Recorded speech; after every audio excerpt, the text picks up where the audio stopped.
Today on Clearing the Clutter Inside and Out, we're talking about receiving. How well do you receive? When someone does something nice for you, is your immediate reaction to do something in return? Are you always the one giving and not getting anything back?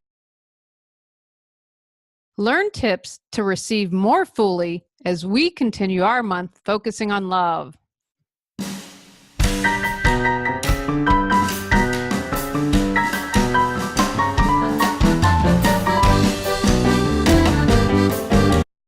Are you ready to clear your clutter and share your gifts with the world?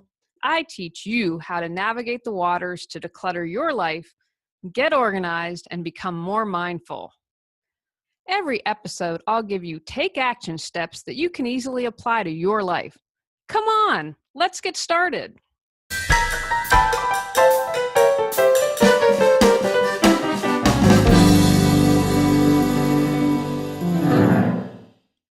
Today's episode was inspired because for most of my life, I couldn't receive. I always felt like I had to give. Through a lot of work, I realized that came from not feeling worthy, not feeling good enough, not feeling loved. And then someone one day said to me, how can I expect to create what I desire when I cannot even receive what is being given to me? That was a huge aha for me. I could never receive a compliment. I'd brush it off. Or if someone did something or got me something, I felt obligated to give right away in return. In addition to that aha moment, meeting my husband was a huge support in learning how to receive more. I had never before been in a relationship where the give and take was so balanced. We really aren't taught to receive, at least I wasn't. Maybe in a super enlightened or aware household, but I have yet to meet someone who talks regularly with their kids about receiving. And if you do, hats off.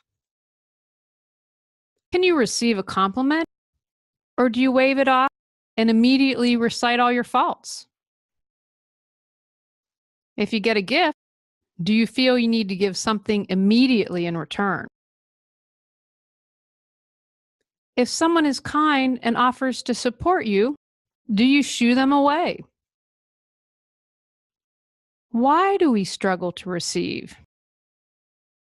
Like anything, you can learn how to do this and simply need practice building your muscles.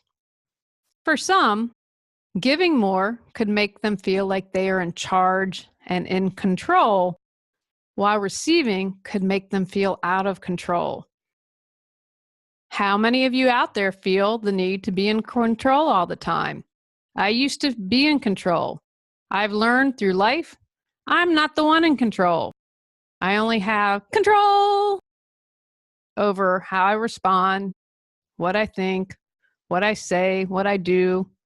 Can't control my husband, can't control my clients, definitely cannot control the cats. When you learn to lighten up and realize that, you can find more peace. How do we receive more? Know you are good enough, worthy, and loved. I believe it all boils down to this. You are good enough to receive. You do not need to do anything to receive. And if someone tells you otherwise, skip town. You are as worthy as anyone to receive. Love and accept yourself as you are, in this moment, the perfectly imperfect you. Love what is. Be clear about what you desire. What are you choosing? Identify any fears that hold you back from receiving what you deserve. Then work on releasing those fears so that you can embrace your desires more fully. When your fear comes up, have a conversation. Ask whose voice is that. Dismantle your fear and get to the truth. What kind of giver are you? Do you truly give to others with an open heart and freely? Or do you have another motivation? When do you give from love or from an expectation? Are the expectations coming from you or others? Examine the gifts you give and figure out what motivates you. Are you giving out of obligation or to make yourself feel better? Do you give and really expect to receive? That's not a really great place to give from. Give from your heart. Compliment someone without expecting anything in return.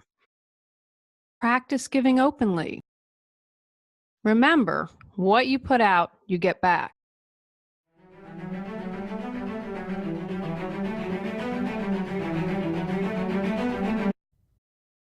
Can you easily navigate the ups and downs of life? Are you tired of feeling stuck? The journey of 1,000 miles begins with one step. If you are ready to take that first step, go to reawakenyourbrilliance.com to learn how I can support you in creating the life you desire.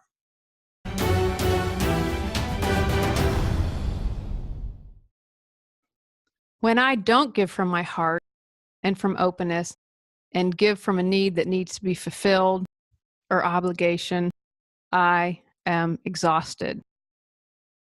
Giving from a needy place creates resentment, feeling like a victim, and anger. Giving from a full heart is loving, joyful, and fills me up. Resist the urge to deny the gift. If you are challenged when it comes to receiving, your natural reaction might be to deflect or reject a compliment, help, or gift that is offered. How do you think the giver would feel if you brush off a compliment or refuse an offer of help? Most will be saddened if they can see you don't believe you're worthy, or perhaps even angry or upset, as your rejection might signal a belief that the gift wasn't given with the best intentions. Practice with a friend or in the mirror saying thank you. Sit quietly and open your heart. Pay attention so you aren't on autopilot immediately rejecting a gift. Practice thanking someone for a tangible gift. Find a physical gift that you can touch or see or hold. Say out loud, "Thank you for this gift. I accept it." Add anything else that you might want to say from the heart, from openness, from love. You may have feelings of guilt or become sad or angry depending on the gift. Practice having gratitude until you are neutral about the gift and don't have any negative judgments. Do this until you have fully received the gift with love. Practice thanking someone for an abstract gift, like a compliment, an offer to help, or something that is sentimental. These gifts usually come from love. I am from the South and had to learn about bless your heart. It may be a challenge for you to open your heart or believe you are worthy enough to receive the gift. Feel the love behind the compliment or offer to help or gift, and feel your heart opening up as you say, "Thank you. I accept this." Say anything else you choose to say. Everything is energy, so the person will feel your good vibes at some level. Repeat until you fully receive the gift with love. Share your gratitude. Say thank you to everyone and anyone who not only compliments you or gives you a gift, but also helps you out. The friendly clerk or barista. The person who let you cut in line in the grocery store because you only had one item. Gratitude and smiles are contagious. The universe loves gratitude and love. The more you put out, the more you get back. Consider you are supporting someone who chooses to give and is choosing to be of service. Let them have their joy. Don't take away their joy. Take actions. Examine yourself as a giver. Do you give too much or not enough? Do you give from heart or from obligation? Pay attention. Where do you struggle to receive? Practice receiving. Use a mirror and say thank you. Practice sharing from the heart. Practice coming from a place of openness. Share your gratitude with people in any way, shape, or form that is comfortable and genuine for you. On our next episode, we are talking about forget that stuff. Go out, clear the clutter to create the life you choose, deserve, and desire. Are you ready to live a more joyful and fulfilling life?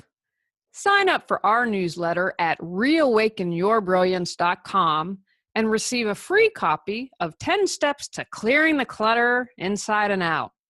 If you enjoyed today's episode, I would love it if you would rate and review the show because it really helps us in the search ranking.